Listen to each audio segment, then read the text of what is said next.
안녕하세요. 김기동 한자입니다. 오늘은 2026년 6월 23일입니다.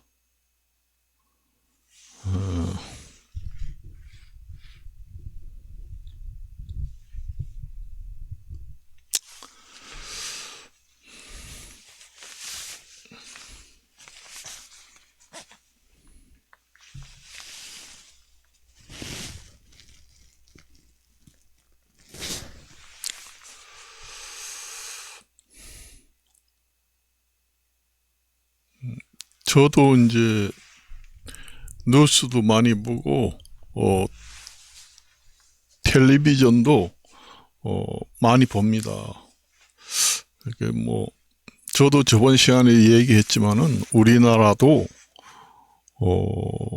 국민들의 그 선망의 대상이 되는 직업의 그 패러다임을 이 시기에 적절하게 바꾸어 주어야 국가 발전이 크게 견인될 수 있다. 이것도 하나의 비정상화를 정상화시키는 정책 중의 일환이다. 그렇게 봅니다. 한 예로 얼마 전에 그 삼성 노조가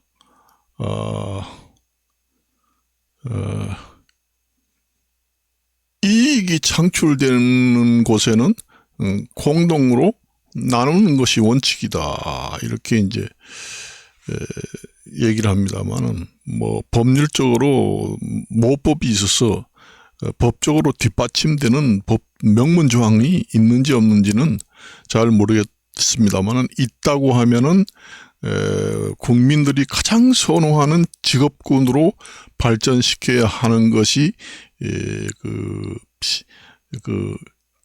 공과 전자 공과 계열을 최첨단 메모리 사업부라든가 AI R&D 예산을 많이 늘려서 중국이 이제 국가 지상 목표가 중국의 국민들이 가장 선호하는 직업군은 바로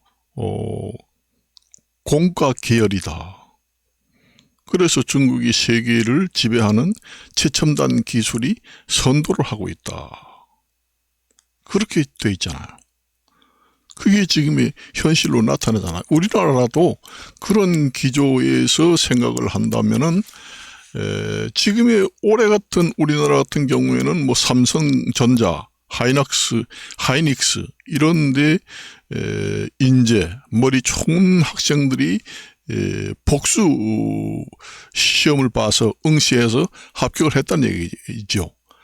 여러 군데를 봐가지고 좋은 데 골라서 가겠다. 그런데 삼성전자, 하이닉스에 우리나라에서 알아주는 인재들이 많이 응시해가지고 시험을 봤다는 겁니다. 나중에 이제 최종 선택은 전부 다 삼성전자, 하이닉스의 시험을 본 인재들이 떠났다는 얘기입니다.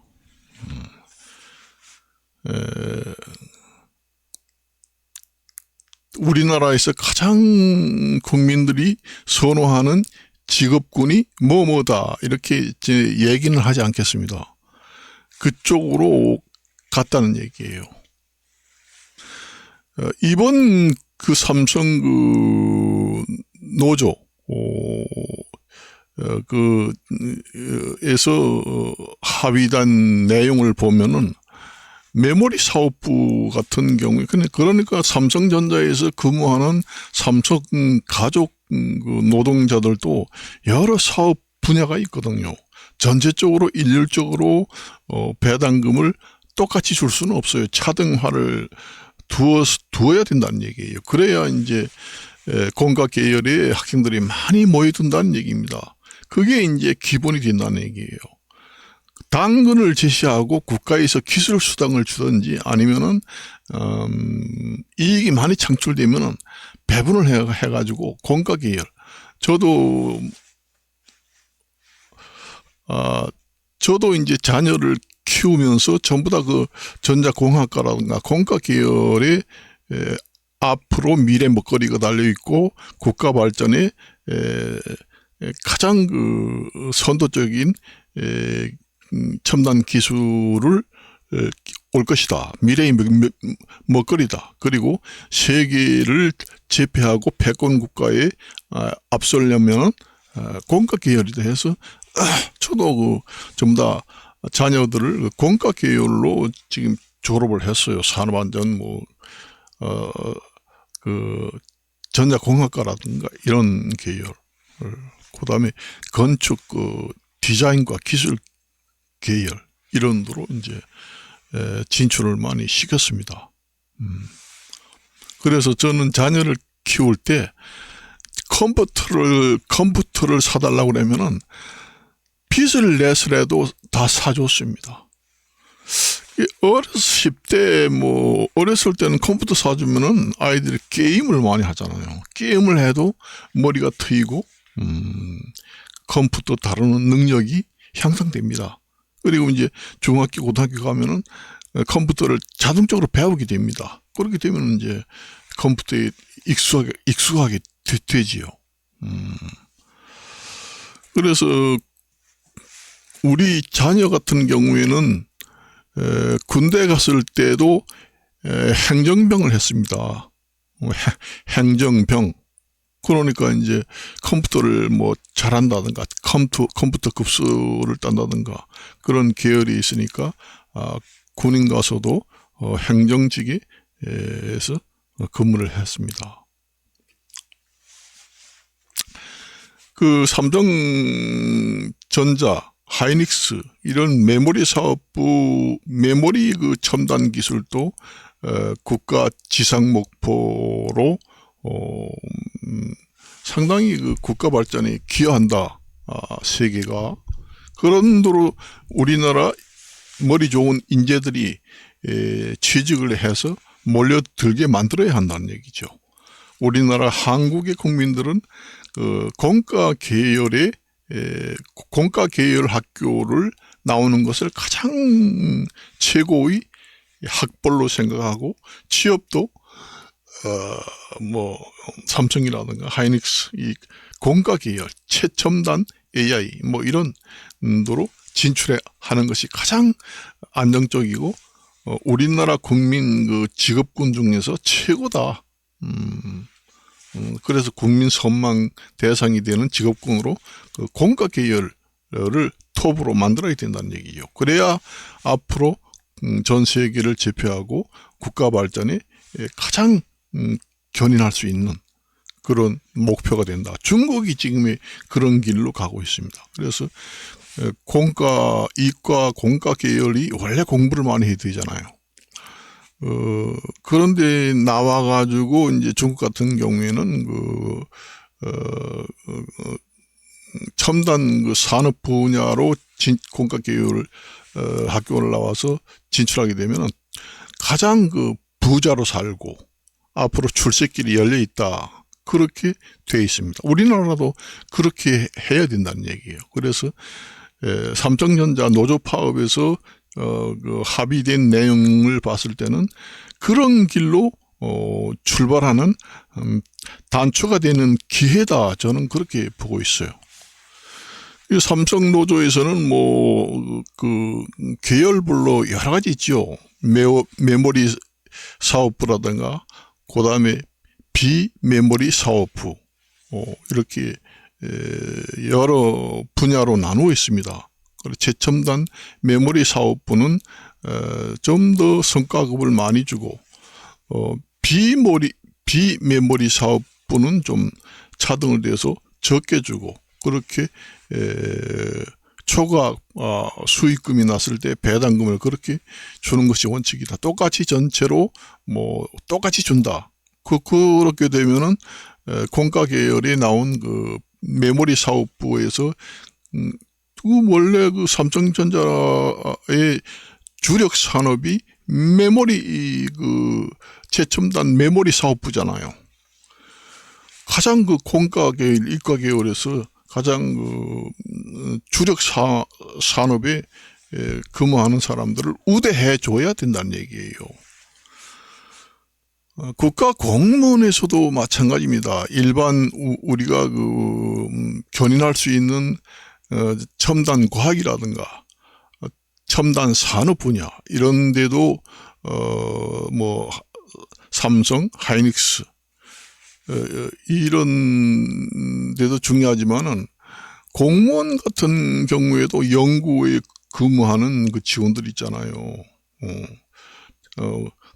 그 국가 산업 기초 과학 산업 단체에서 근무하는 공무원들도 있습니다. 그런 경우에도 자격증이 있는 경우에는 기술 수당을 많이 주고 연구할 수 있는 환경을 잘 만들어줘서 R&D 사업 자금을 풍부하게 지원해 가지고 국가 기초 최첨단 산업 분야에서 근무하는 공무원들을 우대해 줘야 한다는 얘기예요. 그래야 인재들이 몰려든다는 얘기예요. 인재들이 다른 데로 가면은 안 된다는 얘기죠. 다른 데로 가는 것도 뭐 나쁘지는 않지만은 우리나라 아까도 얘기했지만은 공과 계열, 최첨단 기술, 그다음에 뭐 그런 분야로 우리나라 직업군이 최고다 이런 그 패러다임을 완전히 체인저를 해야 됩니다. 우리나라 같은 경우에는 옛날에 초등학생들이라든가 어린 아이들한테 물어보면은 앞으로 커서 무엇이 될 것인가, 뭐 대통령이 된다, 뭐 의사가 된다, 변호사가 된다, 뭐 그런 얘기를 많이 하잖아요. 근데 초등학교라 그게 이제 변화가 돼가지고 나는 앞으로 연예인이 된다, 뭐 아니면 유튜브 뭐 커리어 만드는 사람이 된다 이렇게 얘기하잖아요. 그러니까 인기가 수시로 바뀝니다. 앞으로 나는 의사를 해서 돈 많이 벌어가지고 의사를 해야 되겠다. 그렇게 얘기하는 사람도 많지요. 그런데 어린 아이들도 얘기하는 것이 바뀌어야 한다는 얘기예요. 나는 앞으로 공과 계열 학교를 나와가지고 삼성전자나 하이닉스, 우리나라의 카이스트라든가 이런 데 가가지고 우리나라 최고의 발명왕, 최첨단 과학기술을 견인하는 것이 내 목표다. 이런 얘기가 나오도록 국가 직업군의 최고 선망의 대상의 패러다임을 완전히 바꾸어야 우리나라도 앞으로 미래 먹거리가 바로 중국과 같은 지상 목표가 된다. 그렇게 저는 생각합니다. 하이닉스에서부터 시작을 했다. 그래서 하이닉스가 그렇게 많이 오릅니다. 저도 주식을 한 30년 동안 했습니다. 하이닉스가 옛날에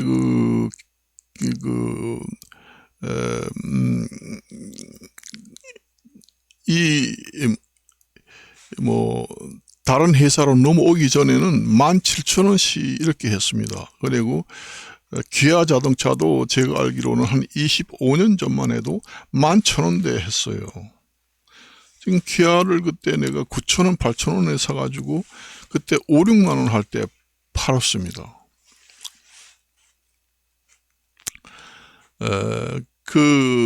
하이닉스가 지금 삼성 메모리 사업부를 추월해서 뛰어넘었다. 그렇게 되는 이유는 바로 인력 관리를 어떻게 했느냐. 그게 중요한 거예요.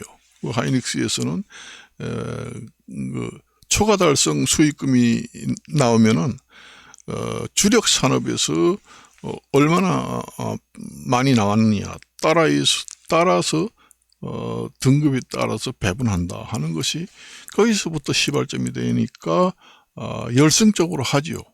나는 앞으로 초등학생들이 네 앞으로 커서 어떤 직업을 갖는 게 좋으냐. 아유, 나는 이과 공과대학교 나와가지고 하이닉스나 삼성회사 이런 데 들어가는 게 난 최고예요. 우리나라에서 제일 좋은 직업이라면요. 그리고 돈도 잘 벌고, 또 돈도 잘 버니까 또 예쁜 신부감도 구할 수 있고, 안정적으로 생활할 수 있고, 그래서 그리로 간다. 이런 얘기가 자동적으로 나오게 사회의 패러다임을 바꿔 주어야 한다. 그 얘기입니다.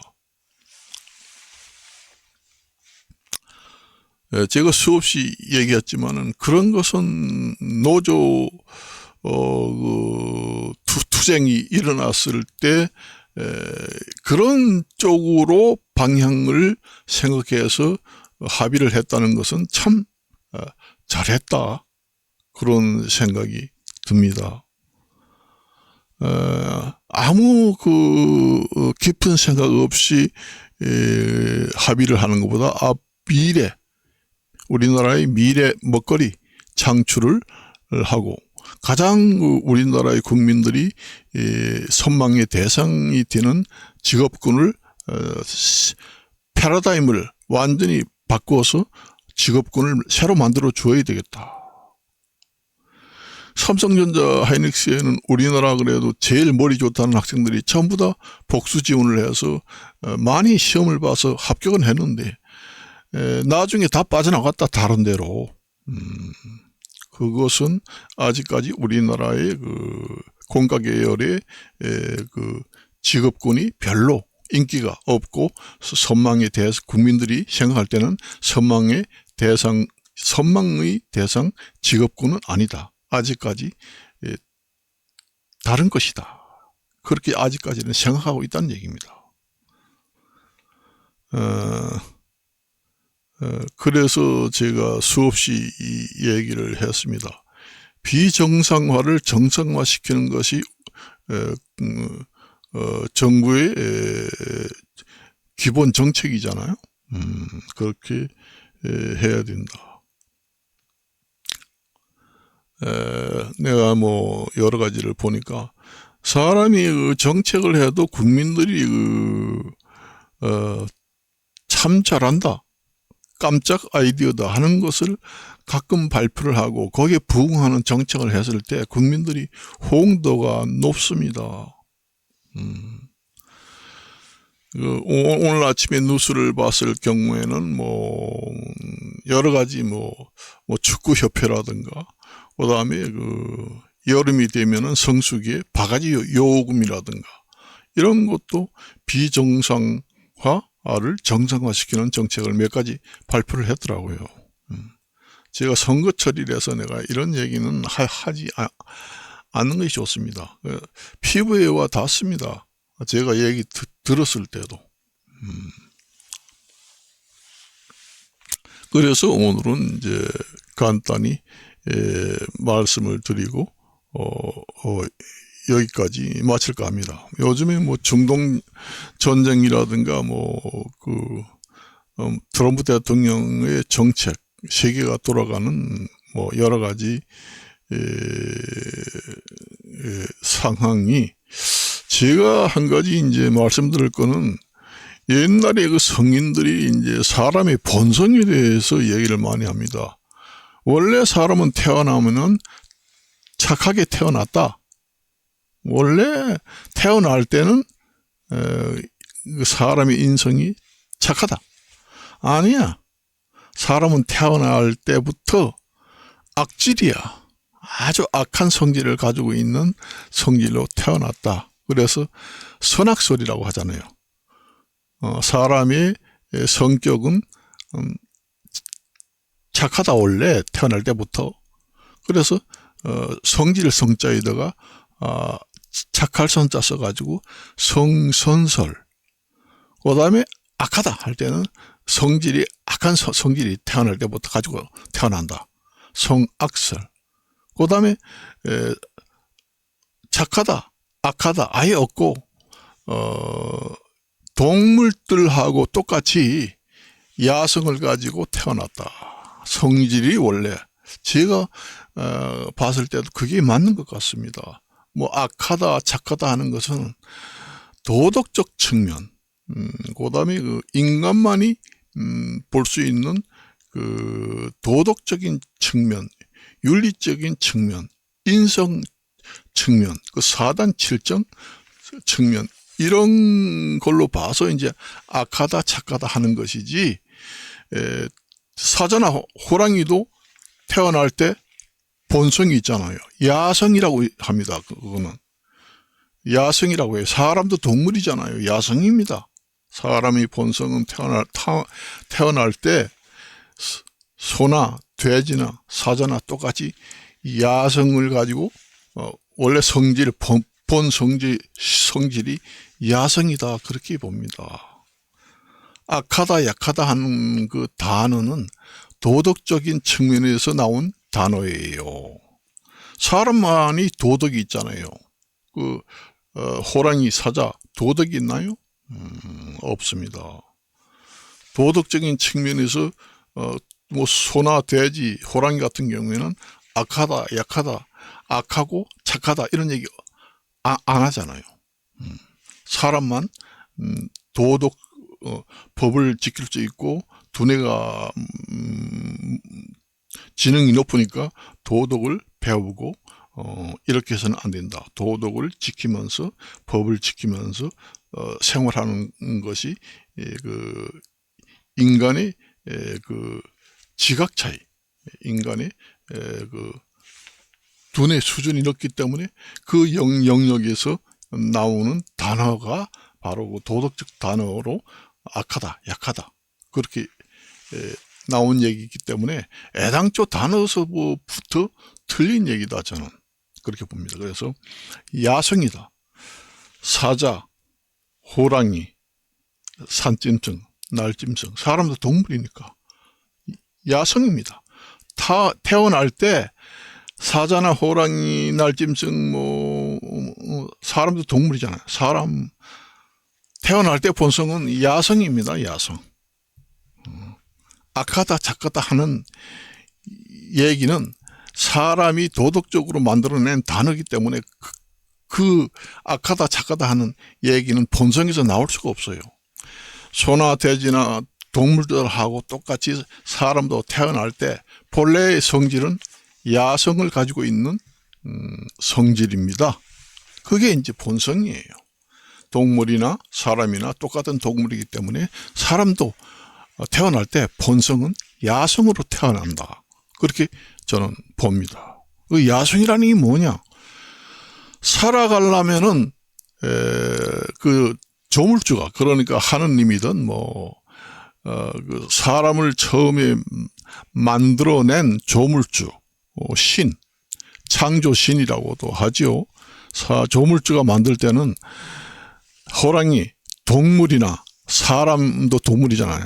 호랑이, 사자 이런 동물이나 사람도 동물이니까 동물은 똑같이 본성을 야성으로 만들어서 탄생시켰다. 그렇게 봅니다. 야성이 이건 뭐냐? 동물들도 살아가려면은 생존 경쟁을 해야 살아가잖아요. 생존 경쟁이라는 건 살려면은 먹고 살아야 되잖아요. 돈도 벌고 먹이도 활동을 하고 사람만 돈을 벌지 사자, 호랑이는 돈 벌어서 저축하는 게 없잖아요. 다람쥐 같은 경우에는 도토리를 가을에 많이 떨어질 때 전부 다 한 곳에 갔다가 묻어 놓는다, 보관해 놓는다. 그래가지고 눈이 올 때 그곳에 가서 찾아 먹는다 하는 것이 이제 저축한다고 볼 수도 있지만은 그런 야성이 있죠. 야성이 뭐냐? 살아가려면은 먹고 사는 활동을 해야 되잖아요. 그러니까 먹고 살기 하려면 생존 경쟁이라고 하잖아요. 경이라는 건 다툴 경제에다가 다툴 경자입니다. 싸움이에요. 경쟁이라는 건. 살아가는 싸움. 그걸 갖다가 한자로 생존 경쟁. 날생 있을 존 그 다음에 날생, 있을존, 다툴경, 다툴쟁. 살아가려면은 서로 다투고 싸움을 해서 쟁취를 해야 된다. 그 얘기입니다. 제가 항상 얘기하지만은 좋은 사람을 만나는 것도 쟁취입니다. 아, 내가 이 사람을 봤을 때 정말로 마음이 든다. 그러면은 적극적으로 대시를 해서 뭐 결혼하자든지 아니면 마음을 내 사람으로 만들려고 노력을 적극적으로 한다든지 그렇게 해야 그 관상을 봤을 때도 그 기회를 쟁취하는 겁니다. 관상에서 그게 다 나와 있어요. 사람이 자기 것으로 만들어야 된다는 얘기예요. 아이고 보고 저 사람이 뭐 나 내가 좋아한다고 저 사람이 나인데 오겠나? 이렇게 미리 체념하는 것보다도 적극적으로 활동을 해야 된다는 얘기예요. 우리가 밥을 먹고 결혼을 잘하고 앞으로 좋은 사람을 만나려고 해도 내가 대시를 하고 먼저 전화도 하고 카톡도 하고 해서 내 사람으로 만들어야지 행복이 굴러온다는 얘기예요. 굴러온 행복을 통째로 덩굴채 밀어버리면 안 된다는 얘기죠. 기회라는 게 항상 오는 게 아니고 인생에서 딱 좋은 기회는 3번 옵니다. 나는 3번 온 적이 없는데 알게 모르게 넘어갔죠. 그것이 관상학에서도 나옵니다. 제가 명리학에서 관상학 사주팔자 이런 것도 봅니다만, 그럼 사람이 살아가려면 먹이 활동을 해야 되잖아요. 직장에 가가지고 돈벌이 해야 되잖아요. 그것도 생존 살아가기 위해서 직장 간에 보이지 않는 전투입니다. 거기에서 이제 나타나는 성질이 이제 동물이나 사람하고 똑같은 얘기죠. 동물들도 그렇잖아요. 내가 그 동물의 먹이사슬이라는 게 있잖아요. 트라이 앵클 먹이사슬, 삼각형 피라밋 먹이사슬, 트라이앵클 먹이사슬, 피라밋 먹이사슬이라는 게 있잖아요. 삼각형.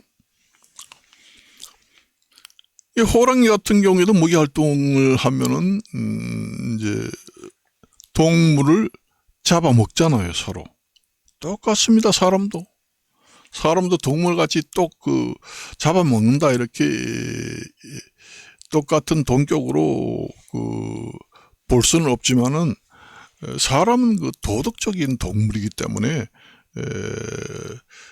동물 사자나 호랑이처럼 그렇게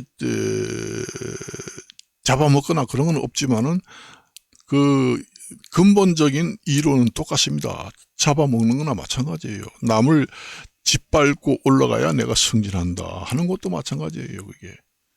그렇기 때문에 그게 야성이라는 얘기예요. 동물들도 살아가려면은 토끼라든가 호랑이는 뭐 토끼라든가 자기보다 약한 것을 잡아먹잖아요. 약육 강식, 강한 동물들 잡아먹고 살아가잖아요. 그게 바로 본성이라는 얘기예요. 그게 야성이라면, 야성이라는 게 살아가기 위한 성질이다. 그걸 누가 주었느냐? 조물주. 모든 삼라만상에 있는 모든 물건이나 살아가는 사람들 이런 걸 처음에 태초에 만들 때 야성이라는 본성을 주었다는 얘기예요. 뭐 착하고 악하고 그 얘기가 아니라 살아가기 생존을 위해서는 이러한 성질을 가지고 태어나야 한다. 살아가려면은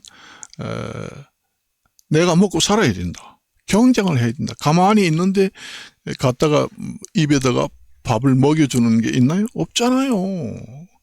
뭐이든지 생존 경쟁을 해야 됩니다. 좋은 사람 만나면은 찝찝거리 가지고 자꾸 내 사람을 만들어 가지고 좋은 사람을 만난다는 거와 마찬가지입니다. 가만히 있는 사람한테 입에다 넣어주는 경우는 거의 없습니다.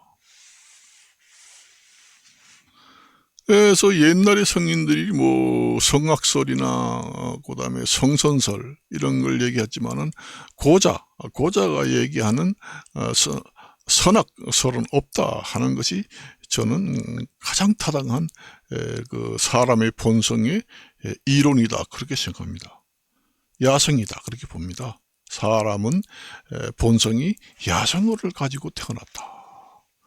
그 이후에 야성이 이제 도덕적으로 표현을 하게 되면은 악하다, 약하다 하는 단어로 이제 바뀌게 됩니다. 처음에는 전부 다 야성입니다. 본성이. 짐승이나 사람도 동물이니까 사람도 야성, 사자 호랑이도 야성, 사람도 야성, 본성이 야성으로 태어났다. 그 야성이라는 게 뭐냐? 들야자입니다. 들야자에다가 품성성자를 씁니다. 옛날에 태초, 지구가 처음에 생겨났을 때 태초 시대는 들에서 살았잖아요. 사람도 태초에는 들에서 살았습니다. 집이라는 게 없습니다. 풀 속에, 정글 속에서 살아갔죠. 그래서 이제 움막을 짓는다든가 아니면은 정글 속에서 풀이나 나무로 간단한 집을 짓는다든가 이렇게 해서 살아갔죠. 동물하고 똑같습니다. 동물도 그런 식으로 살아. 사람도 똑같아요. 그렇게 해가지고 지금에는 뭐 아파트라든가 뭐 개인주택 이렇게 단어가 바뀌었지. 야성이라는 건 들에서 살아가는 성질을 가지고 있다 하는 것을 들야자 품성성자를 써서 야성이다. 그래서 호랑이나 사람이나 본성은 야성입니다. 그 야성이라는 말은 들에서 살아갈 수 있는. 원래 호랑이나 사람은 태초 시대에는 들에서 살아갔습니다. 사람도 호랑이나 토끼나 들에서 전부 다 정글에서 살았어요. 처음에는. 옛날에 수렵시대라고 있잖아요. 사냥을 하면서 잡아먹고 살았습니다. 사람도.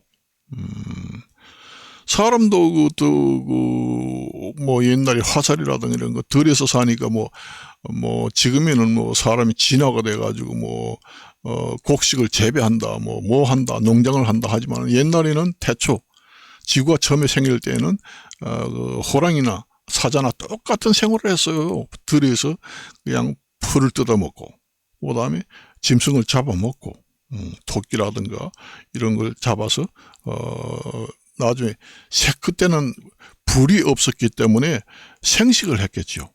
나중에 이제 불을 발견하면서 구워 먹기도 하고, 이렇게 해서 지금의 진화를 해서 지금 현대 생활로 이어졌다는 얘기입니다. 그래서 사람의 본성은, 성악설, 성선설이 아니라 원래 야성이다. 모든 동물, 이 세상에 사람도 동물이고 사자, 토끼도 동물이니까 이 세상에 살아 숨쉬는 동물은 본성이 야성으로 태어났다. 거기에서 이제 진화된 본성은 그렇게 태어났지만 거기에서 환경 친화 쪽으로 변화된 성질이 착하다, 악하다. 이 얘기가 2차 쪽으로 이제 나오게 된 단어입니다. 그렇게 생겨요. 여러분들이 인생을 살면서 내가 쟁취를 해야 됩니다. 적극적으로. 젊은 이제 사람들은 젊은 사람들이 열심히 공부하고 또 직장도 좋은 거 갖고 하면은 그 배우자 선택도 좋게 할 수 있죠. 그렇게 하기 위해서 열심히 공부하고 앞으로 돈 벌어서 잘 살려고 예쁜 남녀를 만나서 인생을 즐기면서 살려고 열심히 배우고 기초를 닦고 하잖아요. 그러니까 뭐든지 쟁취를 해야 돼요. 가만히 있는 사람한테 행운이 오지는 않습니다. 기회를 만들어야 된다는 얘기예요. 기회가 주어졌을 때는 기회를 만들어야 된다는 얘기입니다. 내가 스스로 가만히 눈치만 보고 있으면은 놓친다는 얘기입니다. 저 나뭇가지 앉아있는 아름다운 새가 아유 정말 이쁘네 하고 한참 동안 보고 있는데 항상 그 보고만 있게 그 새가 가만히 있나요? 자꾸 이동을 하잖아요. 이동을 합니다. 사람도 마찬가지예요. 자꾸 이동을 하다 보면은 내가 좋은 사람을 하고 일하고 생각했는데 항상 그냥 있는 게 아닙니다. 그 사람이 갑자기 출세를 해서 다른 좋은 사람을 또 만날 수도 있고 그래요. 옛날에 사람이 이런 얘기 하잖아요. 아, 그 사람을 많이 배우지 않고 처음에는 별로였다. 잘 많이 배우지도 않고 별로 무식해버리고 마음 하나 보고 아주 성실한 측면을 봐서 결혼했는데 나중에 성공하는 사람도 많잖아요. 나중에 좋은 대학교 나오고 또 직업도 좋은 것 같고 끊임없이 노력을 해가지고 돈도 많이 벌고 아 정말 나중에 선택을 잘했다 하는 사람도 있잖아요.